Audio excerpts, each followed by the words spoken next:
ஆனால் அரை மணி நேரத்தில் நல்லவைகளையும் சேர்க்கும், மற்றவைகளையும் சேர்க்கும். எதை கொண்டு போய் சேர்க்கிறது என்பது சிந்திக்கப்பட வேண்டியதாக இருக்கிறது. இந்த காலச்சூழலில் ஏன் இப்படி ஒரு படத்தை தயாரிக்க வேண்டும் என்று ஒவ்வொருவரும் விரும்புகிறார்கள் என்றால், கோடிக்கணக்கான பண சுழற்சி உடைய திரையுலகில் நல்லவைகளை செய்ய வேண்டும் என்பதற்காக இருக்கிற பொருளையும் இழந்துவிட யாரும் தயாராக இருக்க மாட்டார்கள்.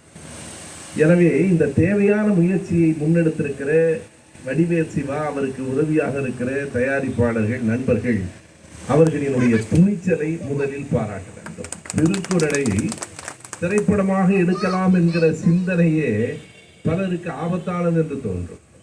திருக்குறளை யார் பார்ப்பார்கள் என்றுதான் தமிழ்நாட்டில் கேட்கிற நிலை இருக்கிறது.